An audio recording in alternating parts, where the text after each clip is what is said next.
This is the MLW Radio Network.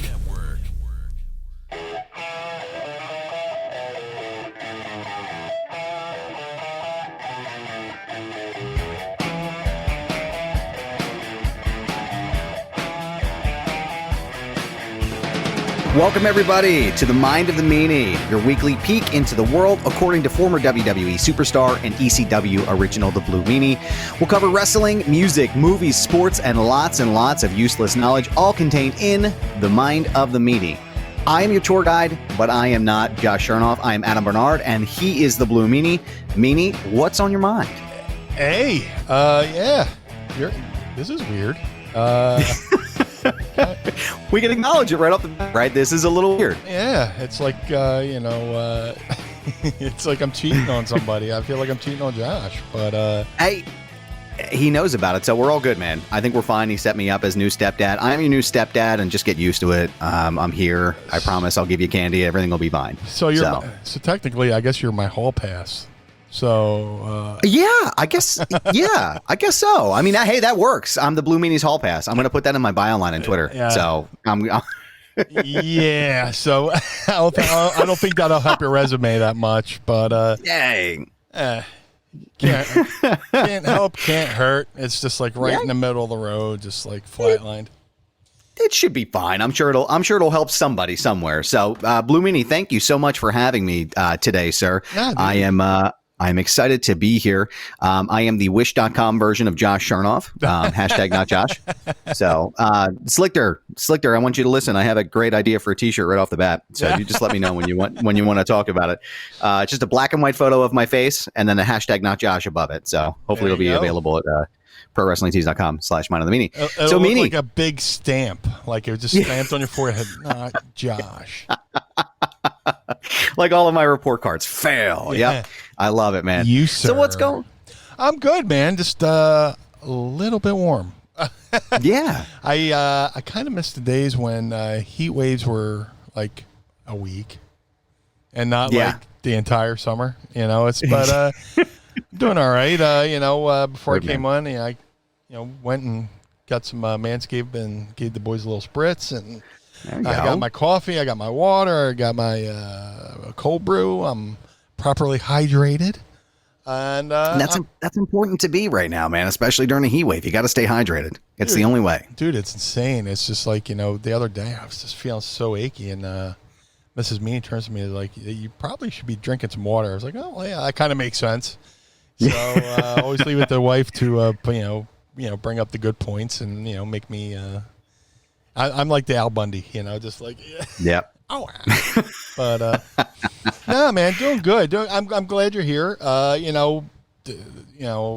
Josh's schedule's getting a little bit crazy, and not for me to tell somebody, hey, man, don't take this opportunity. So he's doing some cool stuff. I was going to have you say Josh Shernoff on assignment, like every other like 6 o'clock news, Ladies and gentlemen, Josh Shernoff on assignment out in Ethiopia today. Josh, can you hear us? I have to use that like buttery radio voice.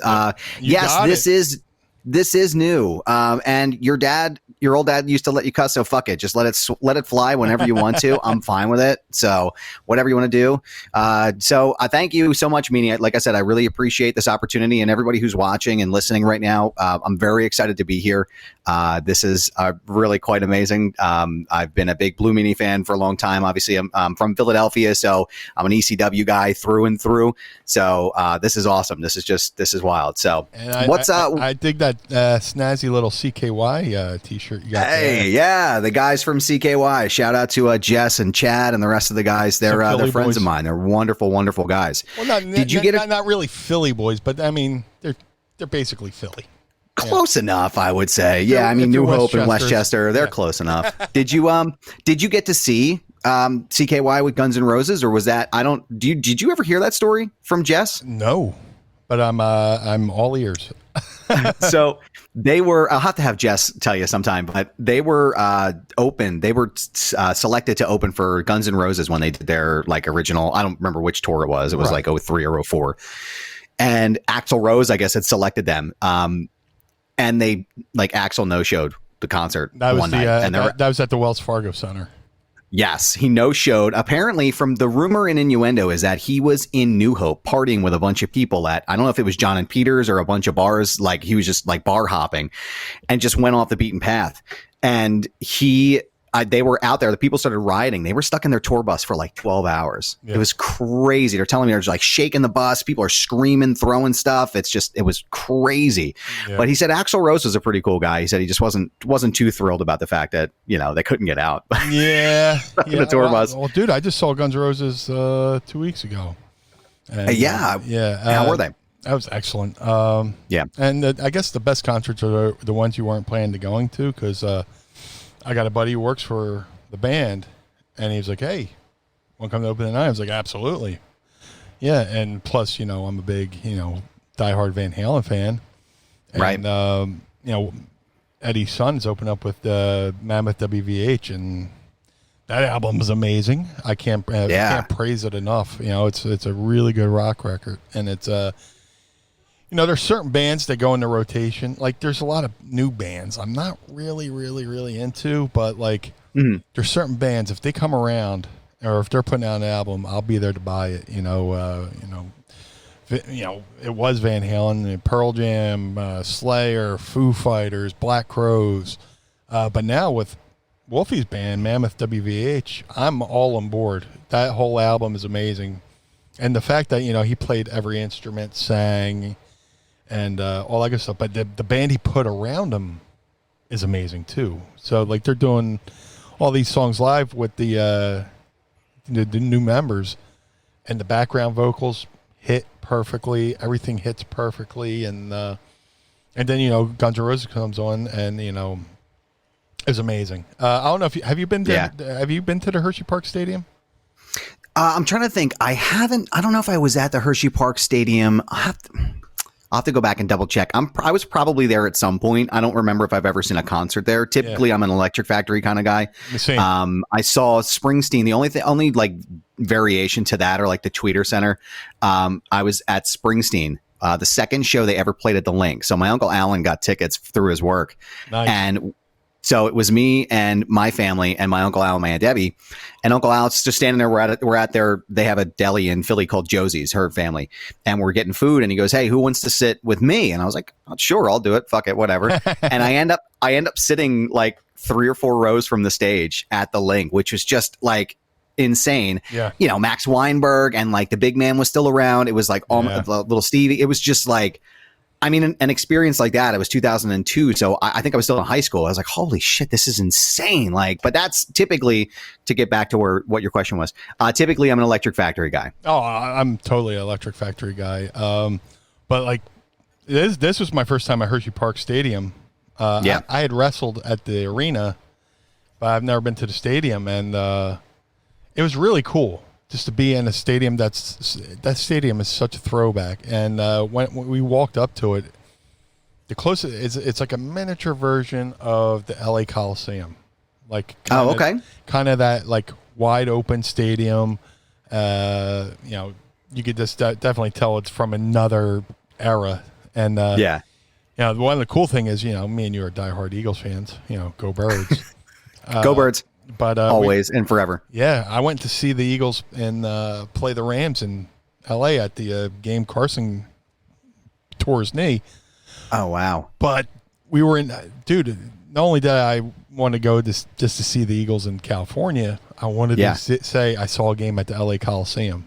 So, oh man, that must have been awesome. Yeah, so that must have been amazing. Yeah, so then I go to Hershey and I'm standing around. I was like, man, this just looks like the LA Coliseum, and I'm a sucker for like historical venues and stuff like that. So I was like, oh, check that one off the bucket list. That's amazing, man. Yeah. I was just in LA I'm a photographer outside of work, out of my my 9 to 5, and I had to shoot a wedding out there in La Jolla, and that's one of my things is I want to be able to go and do something at the Coliseum. But if you've never been to La Jolla Cove, I'm telling you all got to go and see it. James Sorensen level, hashtag Sorensen level. My favorite bands. So I'm actually I'm a hip hop guy. So I love Run the Jewels. Nice. I love Wu-Tang Clan. Like a lot of the classic stuff. Big Pun is one of my favorite rappers of all time. Yeah. Obviously, the Homies, CKY is one of my favorite bands. If you've never listened to Carver City before, you absolutely should just stop after you listen to the show, obviously, and go listen to that record. I was around when they did a lot of the recording of that album, and it's really special. Yeah. I love the Foo Fighters. I've seen them a handful of times. Obviously Springsteen. I'm a big Beatles guy, so I pretty much like anything except for like, I'm not real big on country music, and I'm not big on like EDM. The pounding. It's like the pounding dance music, like when you're at a club. Like I like it's just to not move my it, thing. move it. I like to move it, move it, move it. Nah, I'm good, man. I'm good with all of that shit. Leave it at the fucking club where it belongs. But Travis, you should definitely go and see Springsteen when he comes back around. I think they're touring again. Unfortunately, you're going to miss a little bit of that magic now that the big man's gone. But it's still, I think Clarence's son is playing with them now, right? He does the sax on the live shows. I'm 90% sure of that. That's kind of like Jason Bonham when he fills in for Zeppelin here and there. Just John Bonham's son. So yeah, it's and I was going to say about him. That's perfect. And when we were talking about Wolfgang, I heard his record on I think it was on what Sirius channel was that? It wasn't Turbo, but maybe it was another one. And it was MMR. I was in Philadelphia and I was listening on MMR, and I was like, holy shit, this kid is good.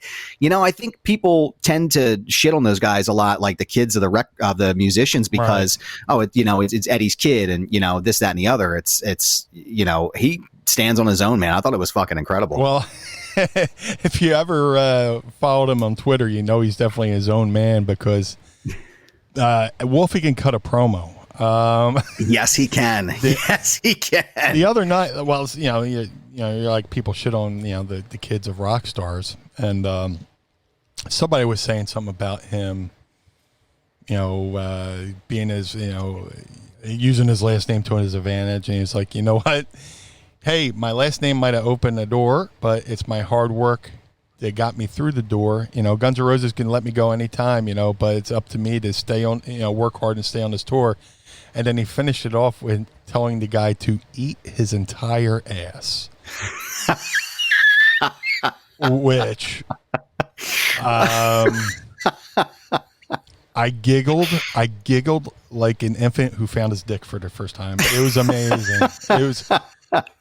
I read that and I laughed so hard, to the point where the next day I found myself erupting in laughter at like giggling at like the most inopportune times where people are like, what's so funny? I was like, you won't understand. That is incredible. Yeah, but Wolfie, man, he and the cool thing is, like, he's not doing, he's his own man, and yeah. The closest thing to it is, the band's called Mammoth WVH, which Mammoth was the original name for Van Halen before they changed their name. That's awesome. They were Mammoth, and for a short period of time they called themselves Genesis, and then they went to a music store and they're like, oh, there's another Genesis, and then it was David Lee Roth who was just like, look, dude, you got the coolest last name ever, Van Halen. Yeah, that sounds, it just sounds badass, or right as it rolls off your tongue. Why would you be anything else? Yeah. So, but, Wolfie's amazing. He's got amazing musicians. You said you're a big hip-hop guy, which reminds me, and you said Big Pun. I met Big Pun at, like, WrestleMania 15. Shut the fuck up. Are you serious? Yeah, he was at... Oh, that's right. He was at WrestleMania. They show him in the crowd with his big chain. What was he like? That's amazing. He was there with all his kids, and he was like the most relaxed, most chill dude. Just this is like right in the infancy of like cell phones and stuff like that. And I don't know if it was during the course of WrestleMania or maybe after WrestleMania. And I went to one of the locker rooms. I came out of the locker room. He's there, and I went over. Hey man, how you doing? Hey, Blue Meanie. And I met his kids and all that stuff. And like he got like somebody called, and like one of his buddies had just died or got shot or something like that. So that was kind of like a heavy situation. I was like, yeah. I just did the Peter Griffin slowly back out. I was like, yeah, I don't want to, yeah. I don't want to interrupt this moment here. So, but nice to meet you, and bye. Yeah. Sorry about your friend. I'm leaving now. I'm heading out of here. Yeah. Bye. I just, my favorite thing about hip hop, I'm always into the lyrical component of it. Like some of the more recent stuff, I find myself having a hard time getting into, but I mean, nobody could rhyme like Big Pun. Yeah. Absolutely not. That dude could take sentences and word, like it just, some of that shit is just incredible. But that is so cool that you got to actually like interface with him. I don't know. I haven't met too many people who can say that. Yeah. It's just, I like hip hop too. I'm like a 90s guy. What do you listen to? Well, you know, in this, we're a Biggie house.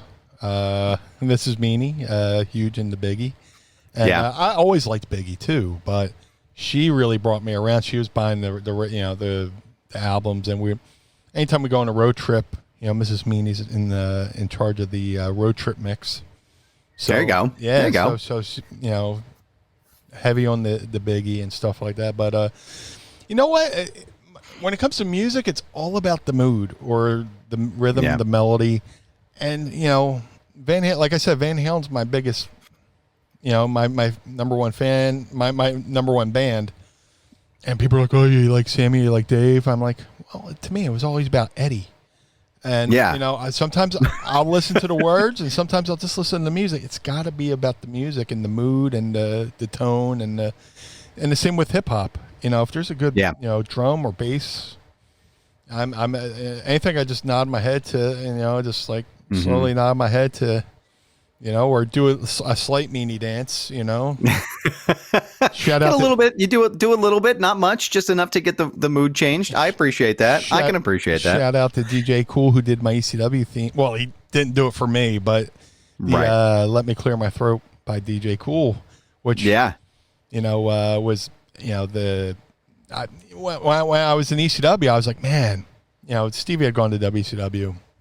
And me and Nova on our own, and we're like trying to find our own identity. I was like, and I went over to Randy, the sound guy. I was like, I'm a big fan of the Ed Lover music. Oh, yeah. Yep. Yo, MTV I know exactly what you're talking about. Stuff like that. So I was like, dude, can you find that song? And I could use that. And he's like, dude, I even got one better. There's a guy, DJ Cool. You know, just trust me on this one. All right. I said, all right. And he played it, and dude, I would go to the ring, and it just gave me such a jolt of energy. And and what's funny about amazing, man. I gotta give a shout out to my friends from South Fellini here in South Philly. They have a podcast, Legends of Philly, and they just did a whole episode on this song because it was recorded in Philly. Yeah. There's yes, it was. There's like 4 different versions, but the best known one was recorded in Philly. Yeah. And it's kind of cool because like I'm doing the ring entrance and they're shouting out Philly in the music and stuff like that. But there's like a part where it pauses and he goes, you know, this is how, if you got, you know, real hair, real nails and all this. I was like, can we just trim that section out and make it go right back into the song? Because like, when you're trying to get the crowd hyped up and he takes a break and you're like, and you're waiting for the music to kick back in. So he trimmed that up and that just became my theme, you know. Oh, that's awesome, man. My first solo theme. Well, not my first solo theme. I like, because like we went to ECW and we were, you know, I was with Stevie and like me and Stevie would come out and eventually me and Stevie Nova would come out to Raven's theme. And Raven would be like, Raven's like, can you maybe come up with your own music? You know, because, you know, we're coming out to his theme, and then later on he comes out to his theme. The pop kind of it doesn't hit as hard as it usually does. Yeah, it's like Big Daddy. You know, we used the surprise. You know, when they wasted the big surprise on you. Yeah, we wasted the big surprise on you. So you know, we eventually had to find music, and you know, we start coming out to something from Snoop Dogg's proteges, the Dog Pound, called "What Would You Do," which is a really good hip hop song to come out to too. But then eventually, you know, when Stevie left, I was like, we got to find our own identity, and found, you know, that song through DJ, you know, sound guy Randy, who was also a DJ and had his own home studio and can mix stuff and all that stuff. So, and shout out to Randy because like when New Jack would do his entrance, he was mixing Natural Born Killers on the fly. Like, wow. You know how like, you know, the song would go and go and go. And yeah. Go. He would be there with the fucking headphone and listen to a certain pling and then kick over to a new track, then rewind the other track. And then when that one would hit the same thing, boom, Wow. Yeah, so he mixed that on the fly, but yeah, that's my hip hop knowledge, Meanie's hip hop knowledge. Thanks for coming, everybody. Have a great day. Yeah. Yes. No, I was gonna mention something about New Jack because I remember, obviously watching ECW. I can't even remember. So my grandparents lived in here's some more useless Philly knowledge. My grandparents lived in a tiny town in Delaware County called Prospect Park. Oh, I know. And yeah. it's right there. They lived right on 17th Avenue, right on the train tracks. Yep. And that was the only place that we could get ECW. So on the weekends, a lot of times in the summer, we would go to my grandparents' place just to watch ECW. And it was, I don't know, maybe 1 o'clock at night, whatever time the local station played it. Man, I'm telling you, me and my brothers, Matt and Dave, we would fucking pop when that music would start with New Jack, man. Because, I'm a Dr. Dre fan, and, we had that whole record, the Natural Born Killers. Yeah. That shit would hit, man, and we fucking, this is amazing. Like, I always thought it was unbelievable how they were able to before I had any working knowledge of like how that kind of thing works with the DJ tables or anything. But man, that was classic. I mean, it's just like when I think one of the top things that I think about when I think about ECW is incredible. Travis, yes, that will be the episode name is Meanie's hip hop knowledge. In parentheses, you're not Josh. So write it down. Write it down so we don't forget. Writing it down. The power of the pen. Is that a pen or is that a pencil? It is actually a pen. Okay. It's purple. Okay. It's purple's my favorite color. So purple. I have like purple everything. But that's so now I want to go back to something real fast before we start talking, wrestling, but we're talking about classic stadiums. And I don't know how many people here are from the Philadelphia area who are listening right now, but the Vet, I'd love to know what is Meanie's best Vet story. And then I'll tell you mine, because everybody who's listening obviously wants to hear my fucking voice. But I'd like to know what yours is. Well, the Vet is still beloved here in Philadelphia, even though it was a complete dump. My story about Veterans Stadium, a.k.a. the Vet, might not be as entertaining, but, it'd be definitely interesting. And then my first time at a National Wrestling Alliance show, NWA Crockett era show, was Great American Bash 86 at the Vet. So wow. The first time I got to see an actual real life NWA show. I'd seen AWA up until that point, but I'd never been to an actual NWA Crockett promotion show. And that was at Vet Stadium. And the main event, which you could find on Daily Motion or YouTube, Ric Flair versus Road Warrior Hawk. And then we also had night one of Magnum TA versus Nikita Koloff, best of 7 series for the U.S. title. Wow. Because, Magnum got stripped of the belt or something like that, so they did the best of 7 series. Philly was night number 1. Met Tony Schiavone that night. Wow, that's cool. I got a photo somewhere. Not with him, but of him. Yeah. And it's pretty cool. There's a wrestling magazine out there somewhere, Wrestling All-Stars, something. And there's like a photo of, I want to say, Jimmy Garvin and Precious standing in the corner, and you can see clearly down this pathway.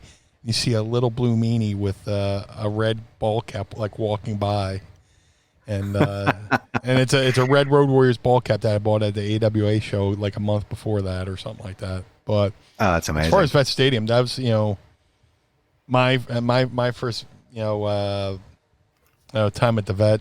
I'd gone there for, Phillies games and stuff. I never saw an Eagles game there, unfortunately. But,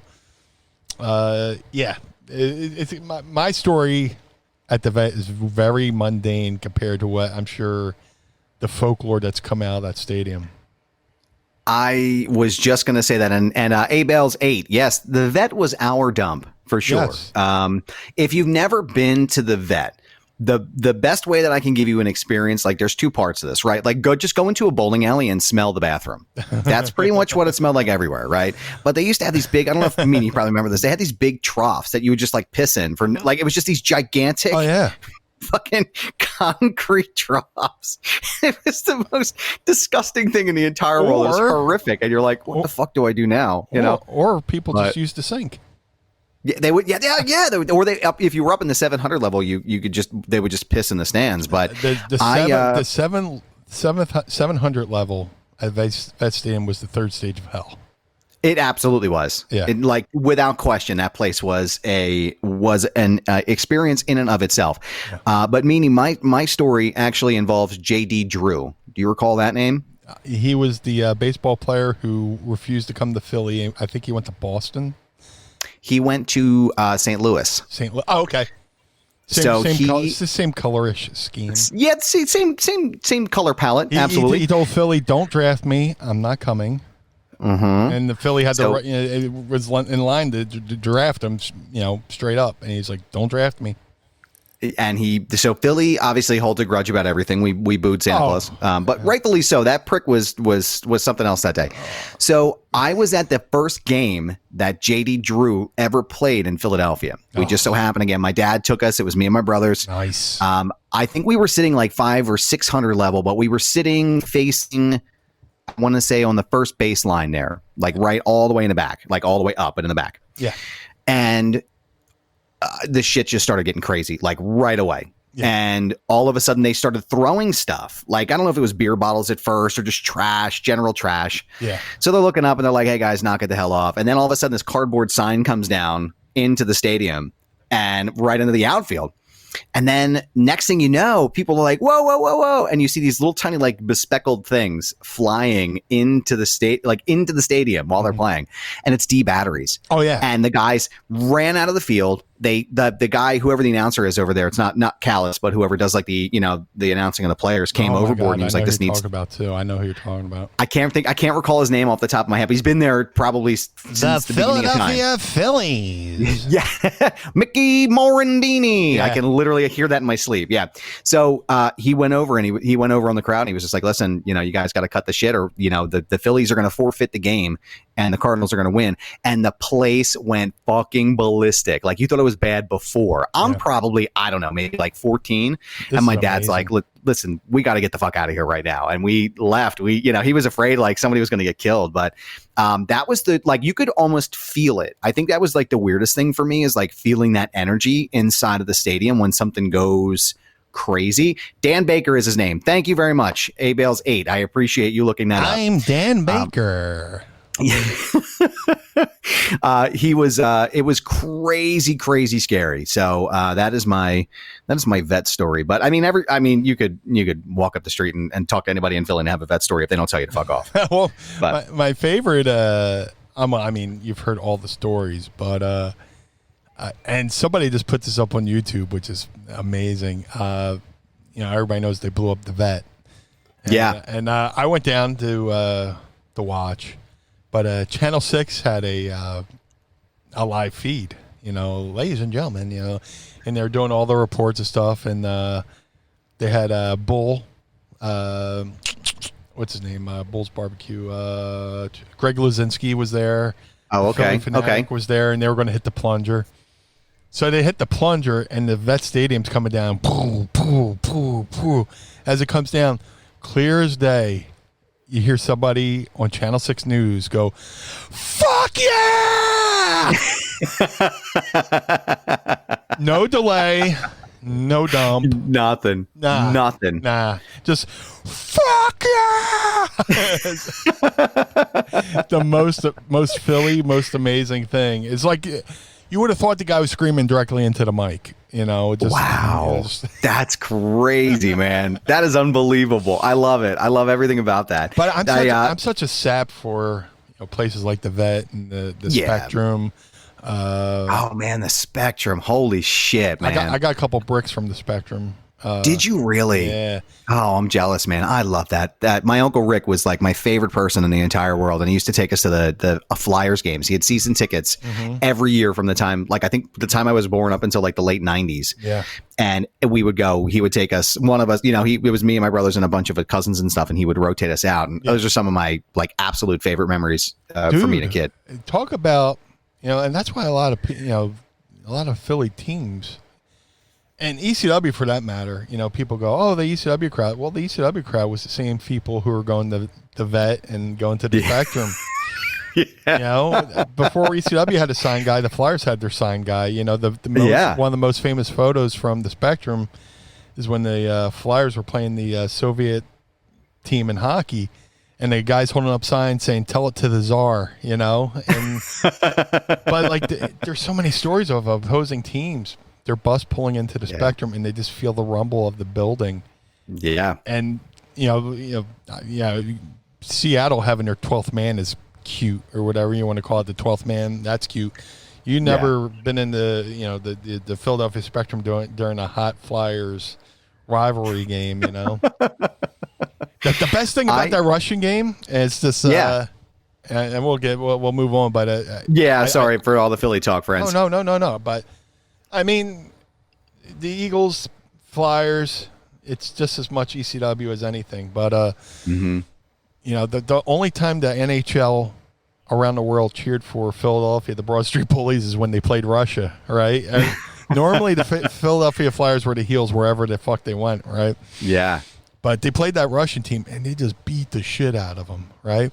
To the point where the Russians walked off the fucking ice. They're like, nah, we're out, whatever. So they, everybody goes to the back, and they kind of confer, and Ed Snyder, the owner of the Spectrum and the Flyers, says they want to get paid, they'll get back on that fucking ice. Whoa. And the Russians understood money. So they went back on the ice and just continue to get their asses whipped. But holy shit, man, that's folklore that just endears me to Philadelphia. I mean, damn, just the passion. And let me get back to your Santa Claus bit. I got him started now, guys. No, you know the real story behind that, right? Yeah, he was like a drunken fool or something, wasn't he? Like he was acting up and talking shit to the kids. No. There's more to that. Oh, jeez. So, this is fitting because Eagles play tomorrow night. A little inside baseball. We're recording on a Wednesday, the night before the Eagles against Pittsburgh. But I have to put this out in the public record because if I don't, I'm not doing my role as a Philadelphia sports fan. The reason why the Philadelphia Eagles fans booed Santa is because that year they absolutely sucked, right? And that year in the draft, the Philadelphia Eagles had a chance to get O.J. Simpson. They had to get... Whoa! So it's like right around the last game of the year, right around Christmas time, the Eagles had to lose one more game to move up in the draft to get O.J. Simpson against the Cincinnati Bengals, and they start winning. So the crowd is livid. Like, all right, you're going to put us through this. Let's at least get it over with and get OJ, right? Right. Yeah. They turn around and start winning that game. So at halftime, and I know this story because ESPN interviewed the kid who was the Santa. The original Santa no-showed. He didn't even show up, So they're like, oh, fuck, what are we going to do at halftime? So they're like looking around. They see this fucking skinny kid in a Santa suit, like a dollar store Santa. They're like, hey, you want to come out? So not only are the Eagles winning a game they need to lose, not only they're going to lose O.J. Simpson in the draft to Buffalo, but they roll out this dollar store Santa, a skinny Santa. So, and they said he was a little bit sauced up anyway, but just they're like boo, and just start booing him and probably pelt him with some snowballs. I'm not saying, well, no, the snowballs was the Cowboys game.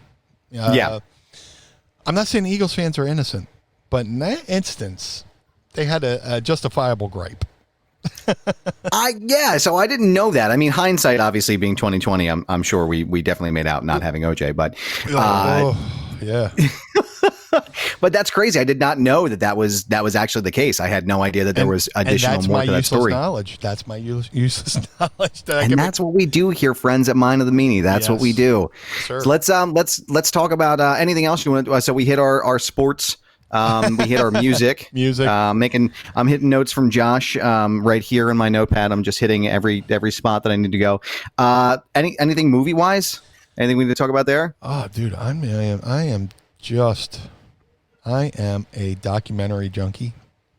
Yeah, I remember you saying that. Did you watch McMillions while you were in quarantine with the rest of us? I watched that.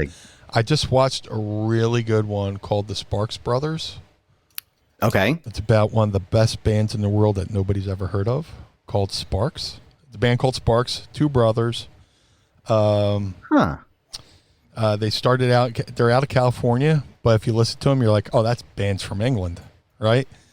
But the story is that they two brothers started out. One was a keyboard player, one was a singer, and the guy had like this, almost kind of like a Freddie Mercury vibe, but they weren't catching on in the States. So like most bands, they went over to UK, became a huge hit, and then they talk about how they've been around for 40 years and one of the most beloved, respected bands by not only musicians but actors, everybody.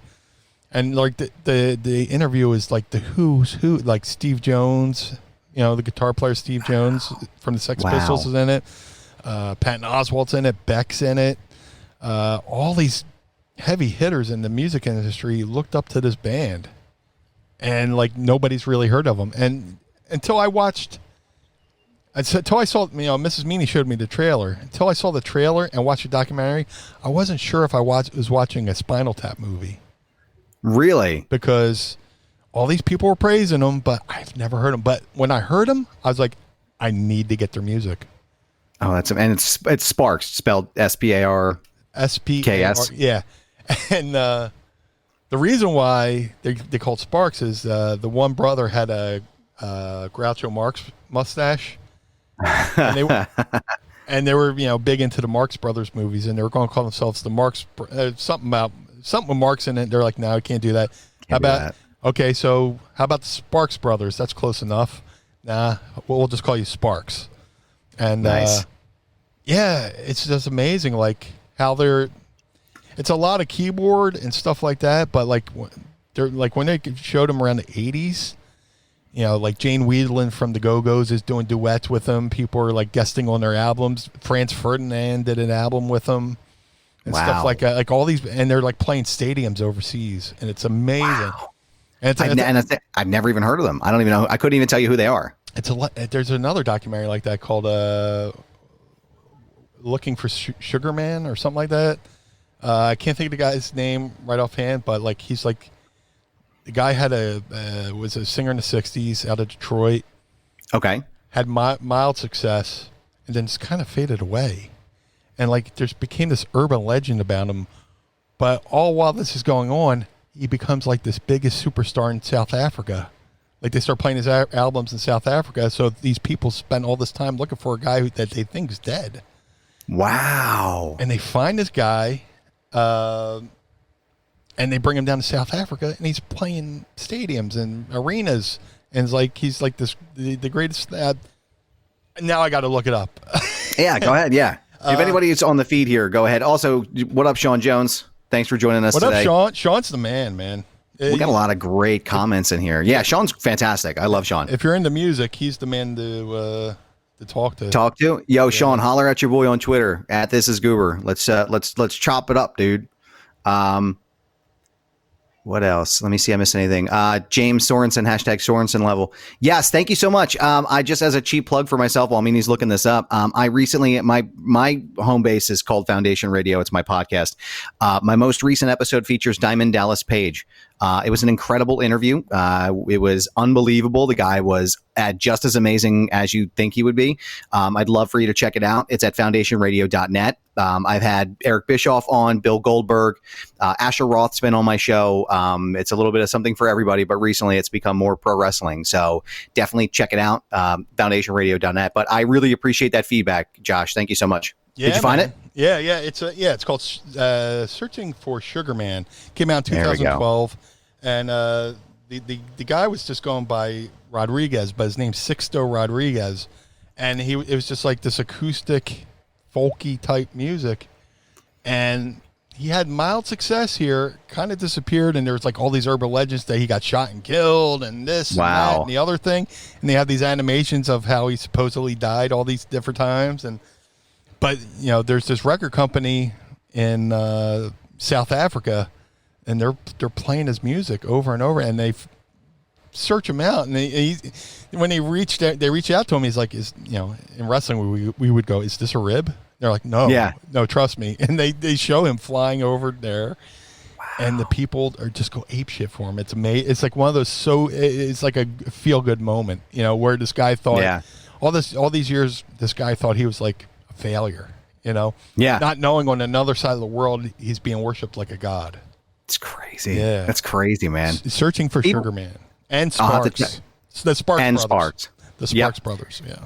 Some great recommendations from Meanie. Meanie, while we're talking about recommendations, though, and searching for Sugar Man, I guess we should just jump right into wrestling. I don't know if you heard today, but CM Punk was on a podcast. I think it's called Sunday Night Main Event. Okay. I just saw the tweet earlier, and the host flat out asked him if he was going to be at AEW in the next couple of weeks. I guess it's at the United Center. Mm-hmm. And he was joking around saying he had a premiere of Heels. He had to be that was in the Chicago area, kind of like, little ha-ha thing. So I'd like to ask you, yes. I'm not sure if you guys have addressed this yet or not. I apologize, but I'd like to ask you on the level of heat, on the range of the salmon that's frozen in my freezer to Jim Cornette at ECW. What level of heat do you think that Tony Khan and AEW will experience if CM Punk is not at this event in Chicago? At this point, they pretty much have to deliver him, right? Yeah, they got to, right? Right. What do you do if you don't? I mean, they've teased it with using the best of the world line. And the fact that they're running a second show in the Chicago market within a couple weeks, which to me it's almost kind of like, to me that's suicide, running the same area within a couple weeks. So, Chicago, no less, the Chicago area, to me, I think, that's a good way to kill a town. But now you got the United Center sold out on the hopes that CM Punk, the hometown boy, that he jokes, CM stands for Chicago made. But, they pretty much, if CM Punk does not appear at that show, I don't know how they kind of recover from that. If that happens, I think it's going to happen? I think it's going to happen, but because who would risk running with this story and teasing it and like saying, they're doing interviews saying, the best in the world and all this stuff. And man, that's some big time fucking heat if he does not show up, I get the whole card subject to change, but that's a big fucking card subject to change though, man. Like I think if it was Daniel Bryan and they were advertising it this hard for Daniel Bryan and he didn't show up, I would think, okay, that's different. But like CM Punk is this legendary guy, right? He's got almost like a specific aura around him. Yeah. Okay. Thank you. And Travis says, Punk said, I assumed the best in the world meant Daniel Bryan. So I think it's everybody a little bit, but yeah, I don't see how they recover from this either. If he doesn't show, I mean, that's a big problem, man, especially at this point, because they're leaning into it hard too. Unless this is just a big troll job to Vince, which I think this is just, that would be like, I don't know. I don't know shit. I don't work in a promotion, so I'm just a guy who watches it. That's the wrong kind of troll job. You don't want to risk burning your fan base just to, stick it to Vince. There's other ways they could stick it to Vince. And you'll never know that they stuck it to Vince because Vince won't sell it publicly, Right. Vince is a very proud man. He will be like, ha ha, and whatever. But, they pretty much have to deliver. They have to. There's no way, man. There's no. I think again, I think you and Josh had kind of talked about this the other day. I don't see a way out of it for him if he doesn't show. And they've gone and put all their chips, all their chips forward on this show. And is it for the new show that they're doing? I think it's for Rampage. Yeah, if I recall correctly. Somebody in the chat box can correct me, but I believe that's what the United Center is for I don't know if it's the first episode or something that has to do with Rampage. I believe that's why they got the United Center, which again, look, I've been back and forth on AEW. I love the idea of it. And I've been public on my own show about it. I enjoy the idea of competition. Yeah. I think there are elements that are missing for me just as a fan, but there are also elements that are missing for me in WWE right now. Oh yeah. I mean, it's everywhere. It's inevitable. But I think to compare Daniel Bryan and CM Punk entering AEW into the same realm as Scott Hall and Kevin Nash in WCW. Reaches like that should be reserved for getting yourself off a mountain if you're fucking falling, and then trying to grab your phone at 12:30 at night when it's ringing and you forgot to turn the ringer off. All right. Anything else, like, that's just a bridge too far for me. You have to look at it contextually. You have to look at it in the timeline. And you also have to understand, too, and I'm sure you can attest to this as well, someone being in the business, it's changed dramatically in the past 25 years. Right. Twitter has opened and exploded the doors for everybody to be a part of the world now. Right. It's not like you can't hide it like you used to anymore. People literally, we as kids watching the show, we literally thought Razor Ramon and Diesel were in WCW to destroy it. Yeah. Everybody knows now. There's no secret. Like, Punk's been out of wrestling for almost 7 years. It's not, I don't know. I don't see how that comparison makes sense. And I'd like your take on that, since this is the Mind of the Meanie. What's your thought on the comparison of Punk and Brian Danielson to the Outsiders? And, Punk's last match was in Philly. So, Philly represent. That's right. Yeah. You hit the nail on the head. I mean, there was a difference when Scott Hall and Kevin Nash showed up. People thought Razor Ramon and Diesel were showing up so much that even the boys in the locker room at WCW weren't sure. So much that there was actually lawsuits where WWE sued WCW, where they forced WCW to come out and say, "Do you work for WWE?" And at the Great American Bash that year, they're like, "No, we don't work there. Okay, please stop suing us." So I'll say this much, that it's special. It's cool. It's going to be cool to see, because Brian Danielson has been around, but he was around on the national stage as Daniel Bryan, but never this big as Brian Danielson, and to be the American Dragon, Brian Danielson, on this big of a stage. So people get, and WWE kind of work a certain style, but like back in the territory days, if you went to Memphis, you worked this way. If you went to Mid-South, you worked a certain way. If you went up to Portland, you worked a certain way. If you went to New York, you kind of worked a certain way. WWE, you kind of work a certain way. So now that he's not in WWE, he could kind of bring back that style of, Ring of Honor, Brian Danielson, or New Japan Brian Danielson, which is going to be intriguing. Now you can come over to CM Punk. It's going to be special because he hasn't wrestled in 7 years, except for maybe one run-in that he mysteriously did under a hood on an indie show somewhere in the Midwest and gave somebody the GTS.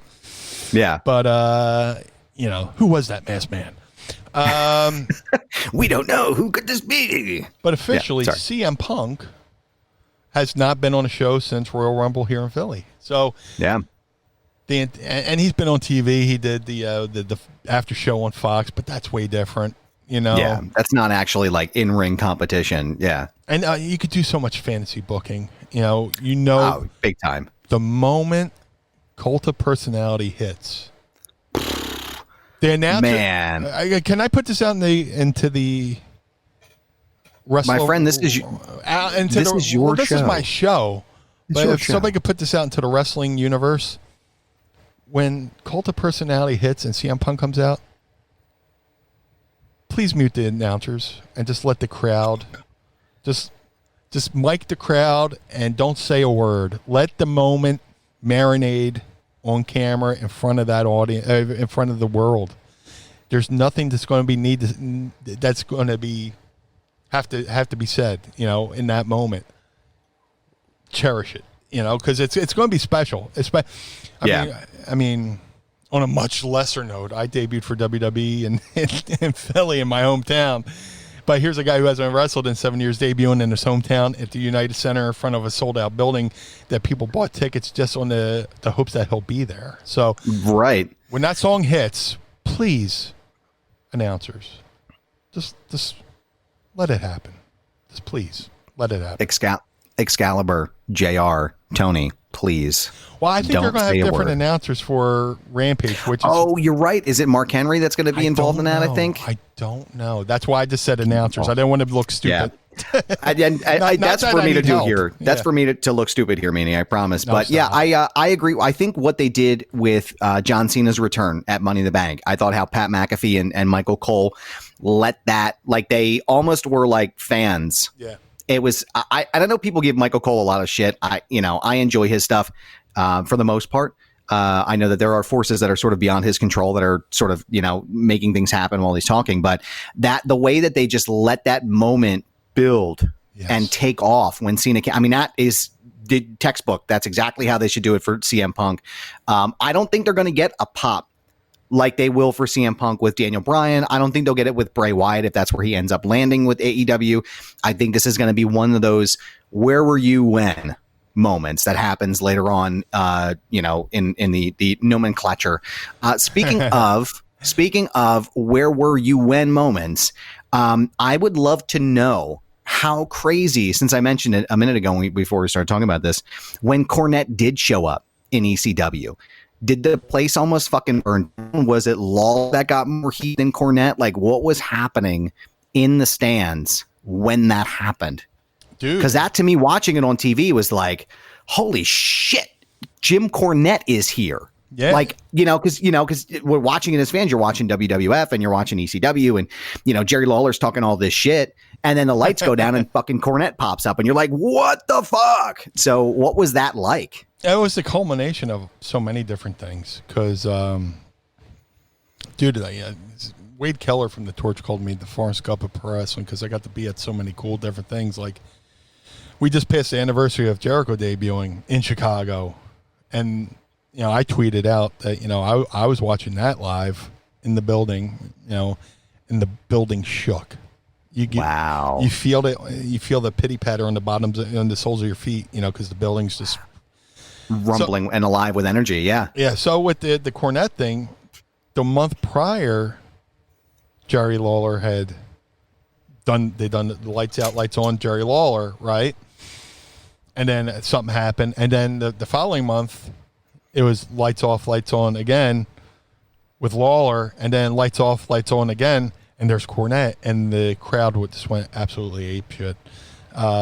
And the cool thing is that, like, I got to witness the whole act of Cornette walking into the building, both him and Lawler walking into the building moments before they're supposed to just run out to the ring. Like, they weren't hanging in the locker room before. Just oh wow, they just walked in from the outside, went to the gorilla position. Their cue came up. Somebody walked them to the ring. They got in the ring and did what they had to do. So wow, it was amazing. Wow. There was a quick, hey Meanie, hey Jim, hey Jerry, hey Meanie. There's a quick one of those, as they're leaving the building because right. Get the fuck out of there. Yeah. Get the fuck out of Dodge. But that is crazy. And that's what I love about the wrestling business. Just moments like that, dude. I swear to God, I know it will never happen, but it should. Imagine if Cornette showed up in AEW. Oh my God! With I was just gonna say that, man. With FTR, Oh my God, dude! I would love to see Cornette show up in AEW because I know they've been kind of like ribbing him a little bit on air with not what's the guy's name? They powerbombed him. Somebody in the chat has been. You guys are fucking amazing, by the way. You are literally helping me keep this show. The Pod Squad, y'all are just fucking amazing. So I just want to say thank you for this. I feel like Cornette, that would be another huge pop because I still feel like he's got equity as a character and as a personality. I think if there were something like that would happen, but there's real life heat. Yes, that's the difference. And in the wrestling business, we say heat puts meat in the seats. Yeah. It doesn't matter if you hate each other in real life. It doesn't matter if you have a Twitter war. If you can do business and make money, that's the most important part. Heat puts meat in the seat, and Cornette has so much heat with that audience that if he showed up with FTR, the roof would blow off the building. Even if it's give it one shot, two shots, whatever, and just let him, do it or figure it out. Just make it work, man. Just get past the personal stuff and just do business. Fuck it, man. Do the ECW. Shut the lights off, turn it back on. Like, get it, just make a big pop. But I don't know. I love those moments in like wrestling history that just sort of like appear. That Cornette Lawler stuff was just absolutely incredible. Yeah. Sean Jones actually corrected me, or to help us out here, rather. Rampage is going to be commentated by Mark Henry, Taz, Chris Jericho, and Excalibur. Travis, I'm going to agree with you on this one. I'm going to give you the high five. 4 guys is absolutely too many on commentary. Yeah. 2 max. Yeah. 2 max here. I would say if you want to go back old school, do it Taz and JR. I don't really know how I feel about Excalibur. I'm not a huge fan, at least from what I've heard. I'd rather just hear Tony and JR. That's just me. I'm sure he's a great guy. Look, I'm not shitting on anybody. I just, right. I'm not sure how I feel about it, but 4 guys is absolutely too many for me. Absolutely. What do you think? Oh, it's way too many. It reminds me of I forget what the movie was. I think it was the Naked Gun movie where they're at the baseball game and they go up to the booth and it's like they go down the list of announcers and it's like 12 people there and it ends with I don't want to say Dr. Ruth. It was just it was one of those personal help. It's like this most ridiculous line of announcers, ladies and gentlemen, the announcers in the booth, and da da da da da da da da, and it keeps going and going and going and going. That's eventually, how it's going to be, But that's way too many. It's, I mean, three people trying to get a word in is hard enough. Yeah. But a 4th.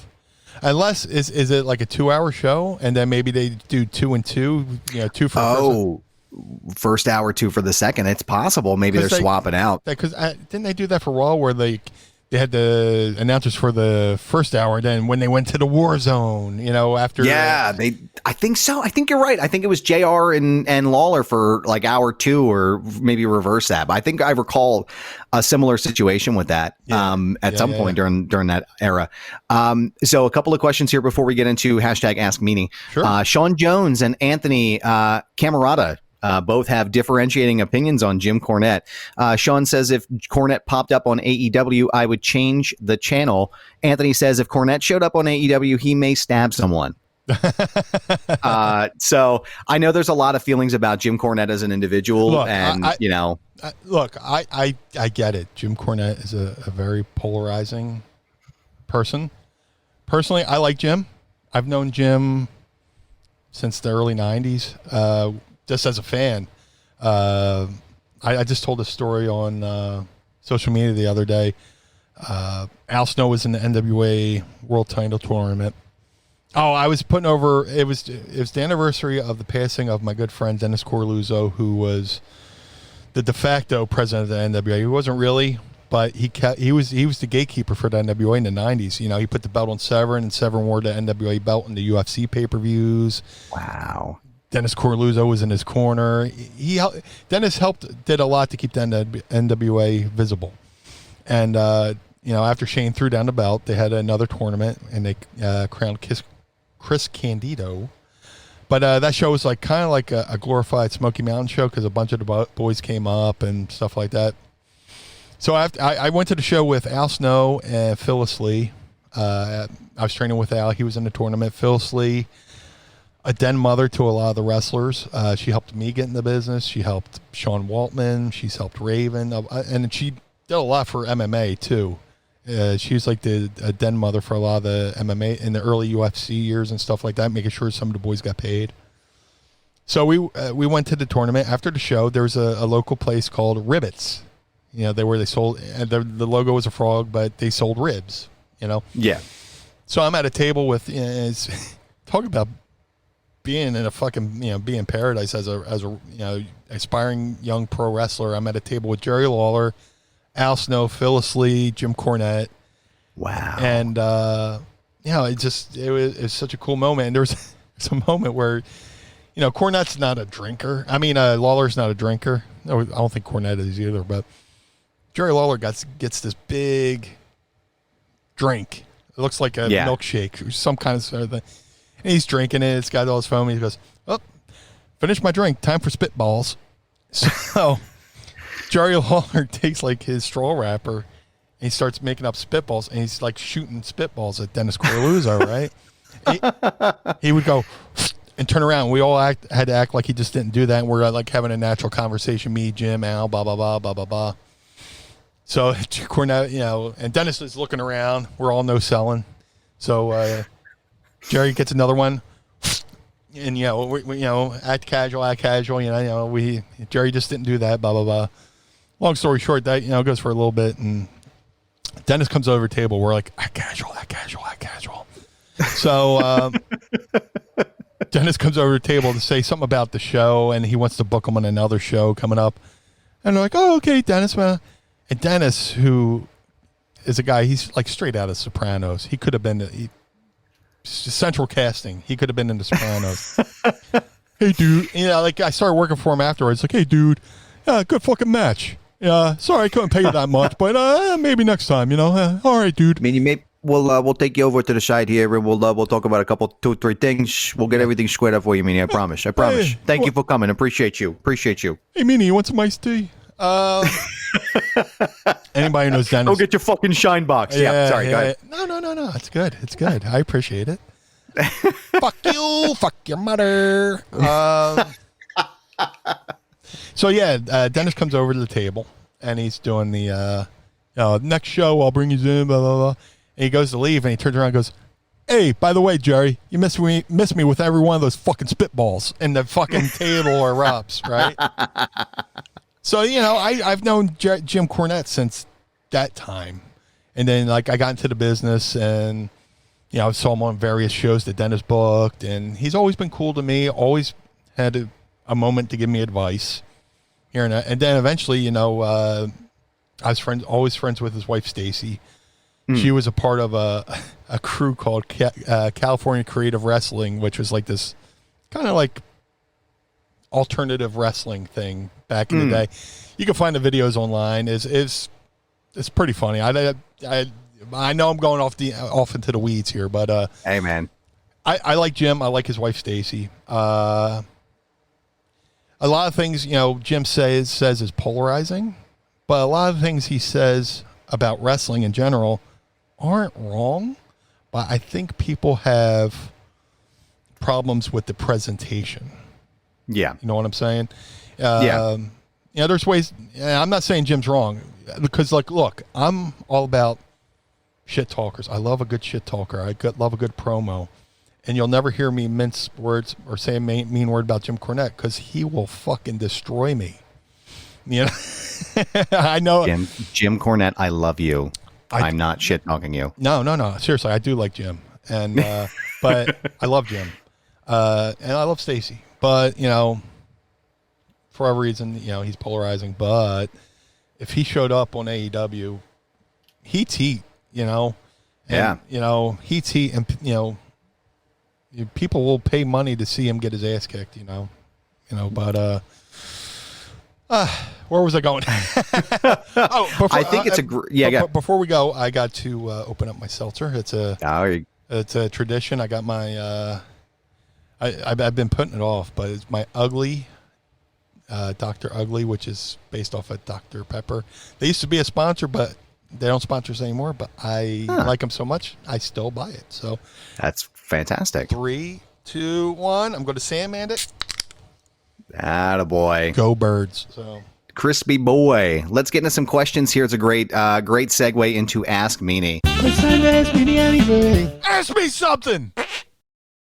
Let's see. Let's go to the bottom here. I want to see how many I remember the last week's question you guys did on Ronda Rousey's.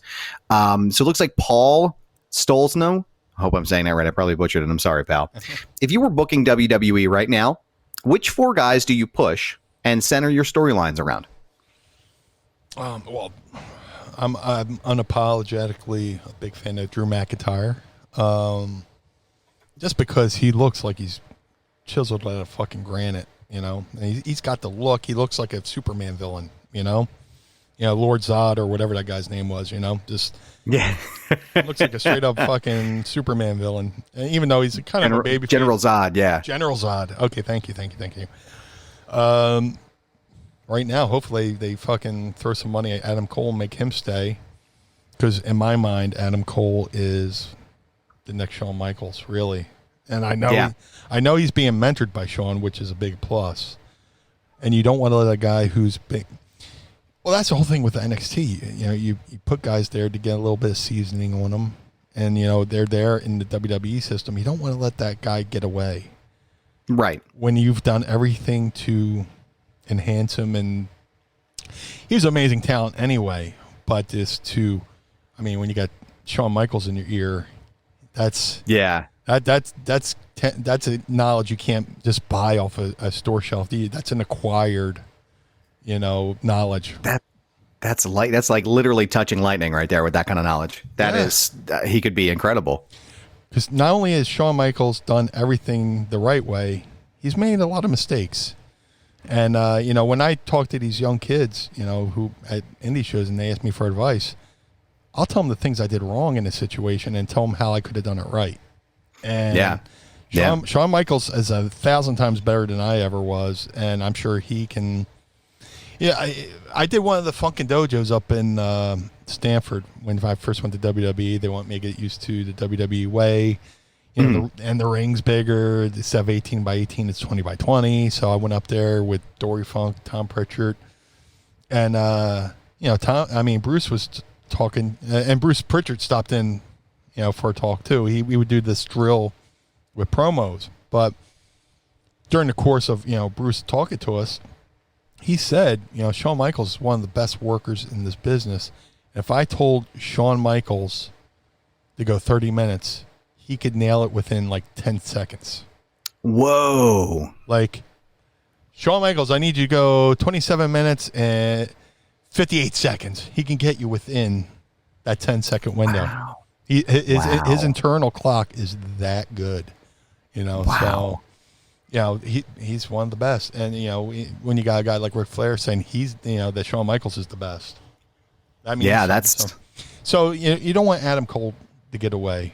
Give him what you got to give him. You made a mistake by not noticing he was coming up soon.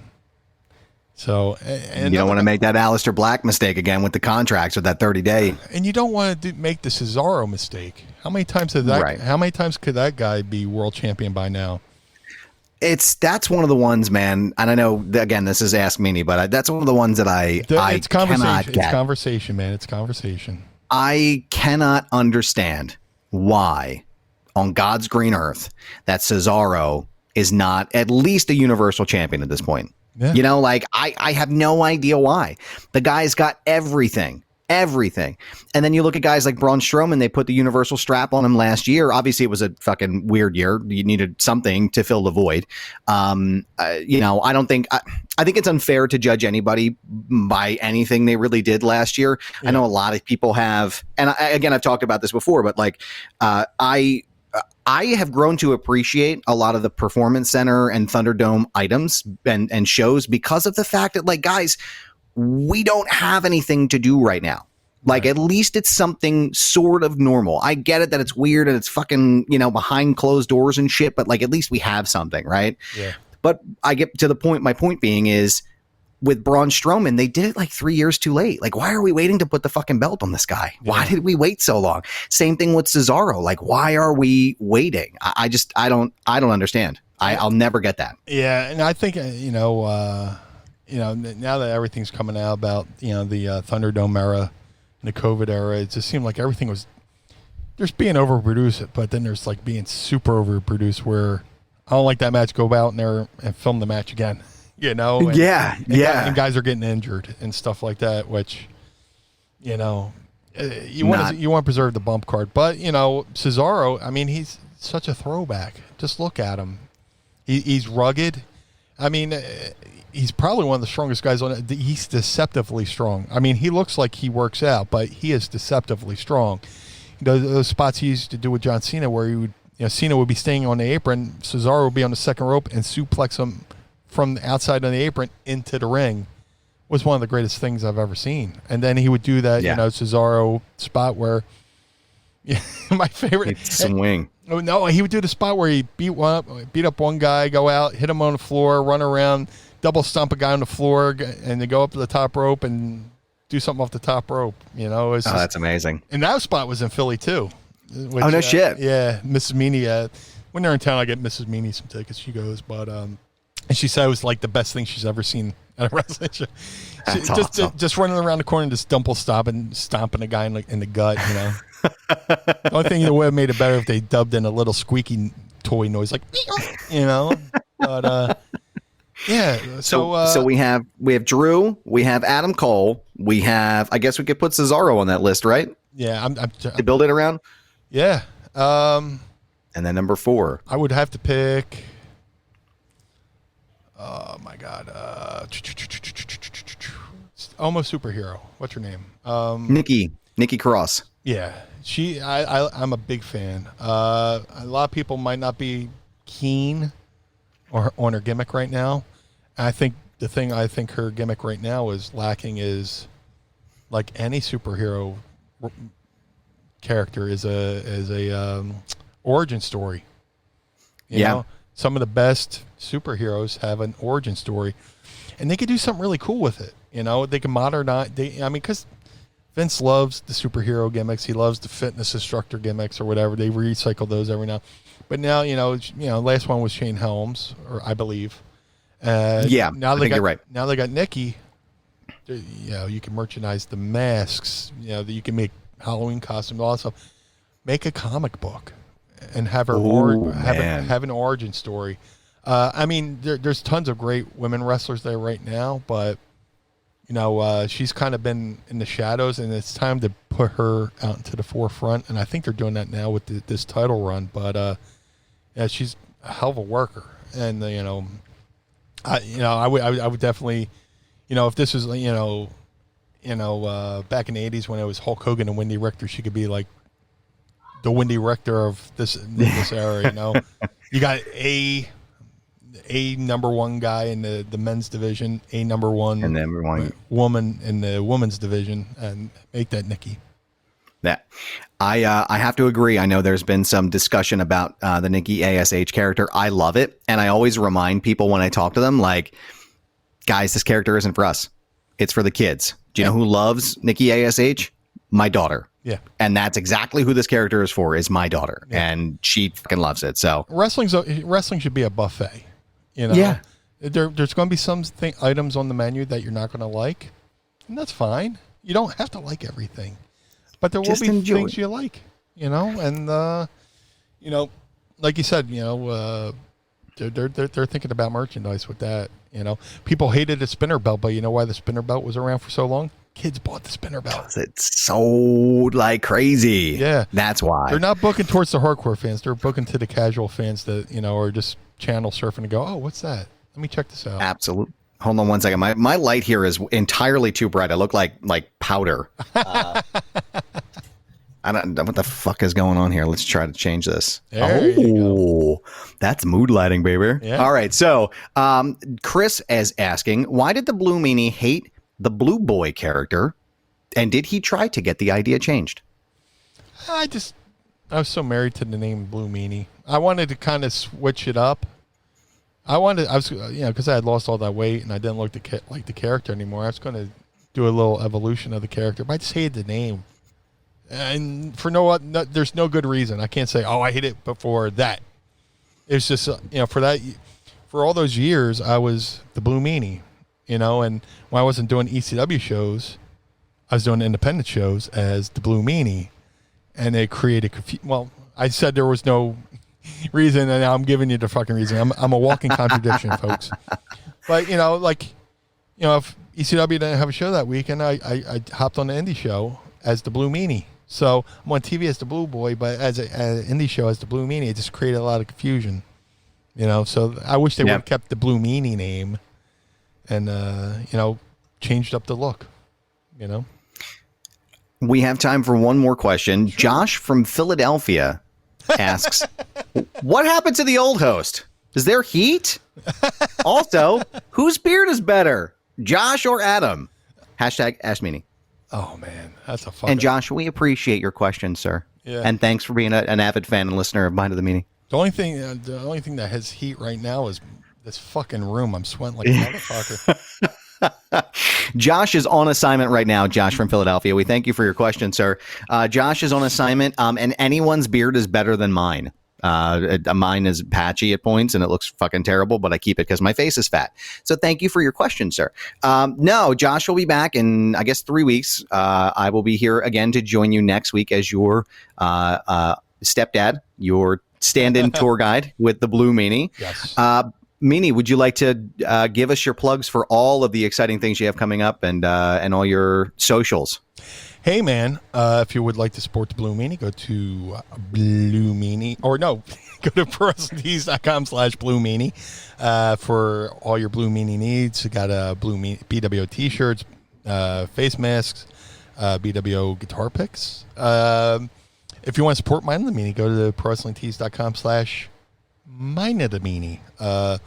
Also, if you want to get a well wish from the Blue Meanie, I have a new feature on Pro Wrestling Tees called Shoot.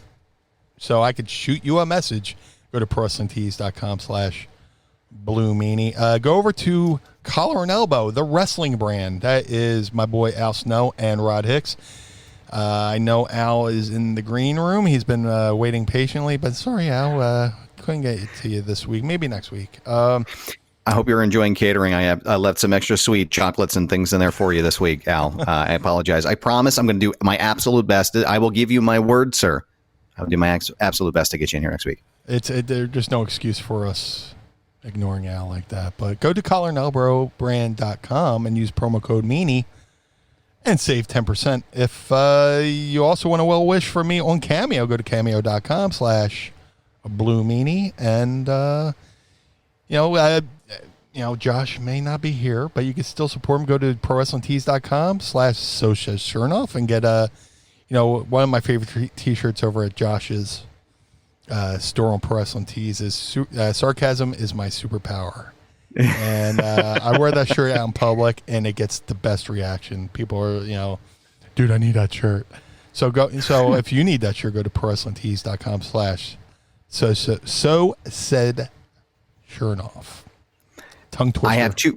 I have two things I got a quick finishing. Slichter just joined us. Slichter, I know I sent you a message about the shirt idea that I had a couple days ago.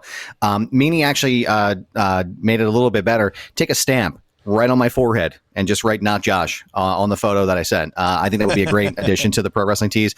Also, I think because this is a hip hop heavy show, is it possible to make a Beastie Boys shirt with the three of us on it, like an edit of a Beastie Boys with you, me, and Josh on it? I think that would be pretty rad. Let's see what happens. And then James hashtag Sorensen level asked, did you pop from the shout out this week on 83 Weeks by Uncle Eric Bischoff? That was really cool. Thank you to Eric Bischoff for the kind words. Somebody had smartened me up that Eric had said something nice about me, but didn't say what. And they said it was like within the last 12 minutes of the show. So I went to the last 12 minutes. And they were talking about airbrush. I went, oh, he's going to say something about my airbrush because I used to wear airbrush T-shirts. He's like, I hate airbrush. I was like, ooh. And what's he going to say? But then like they start talking about the NWO and how many people start doing and like knock off NWOs. And he's like, I think the Blue Meanie was the first one to do it. But Meanie's a good guy, and he says some really nice things about me. So, and Conrad followed up with some nice comments. So I have to say thank you to Eric Bischoff. Thank you to Conrad Thompson, because it's a lot of time there's lots of time in this business where you kind of doubt yourself sometimes, or sometimes you could be feeling great, and then one person says something to you on Twitter and just ruins your week. So yeah, the fact that I listened to that clip. Yeah, I went to that day not expecting to hear Eric Bischoff, the head of WCW, and Conrad Thompson say nice words about me that day. Really made my day and made my week. So thank you very much to both of them. That's amazing. And Eric and Conrad have both been on. Here's my turn for my cheap plugs. Foundation Radio is my podcast. Please go follow it. It's on Apple, Spotify, Google, iHeartRadio, anywhere you get your favorite podcast. Conrad has been on the show. Eric Bischoff. My most recent interview was with Diamond Dallas Page. Also, some guy named Josh who hosts a show with the Blue Meanie was on at one point. I don't know. You'll have to look it up. I can't remember his last name off the top of my head. I want to say it's like Smirnoff or something. So check it out. out. You can follow me on my socials. It's at This Is Goober across the board. The podcast rather is FND Radio Pod on Twitter. Meanie, thank you so much, man, for letting me do this with you this week. This has been a temporary detour for the Mind of the Meanie, starring your new guest host, Adam Barnard. I am thrilled to be here, and I am absolutely looking forward to coming back next week. Hey, man, thank you for filling in. Like I said, Josh has been given some opportunities, and I'm not one to take one away from him, but we can give somebody else an opportunity to hop in here and do a little chit chat. So thank you for coming on. Thank you for going through what you did to make this show as authentic. You and Josh worked really hard behind the scenes to make this show as authentic for our Pod Squad members who watch us live each and every week. Also go to patreon.com/Mind of the Meanie if you want to watch us do this show live as we record it, hiccups and all. So, you get all the good shit in the background. I'm like, oh, technology, fuck. James, one more question. I would, Travis, thank you for saying new Josh is very cool. And James, I would love to do an episode with the two of these guys sometime. Oh, yeah. I think that would be pretty fucking rad. Yeah, it's gotta be done. Absolutely. All right, friends, thank you for tuning in to the Mind of the Meanie. For Blue Meanie, I am Adam Barnard. Thank you so much for joining us, and we will see you again next week. Blue World Order. The world of MLW radio never stops.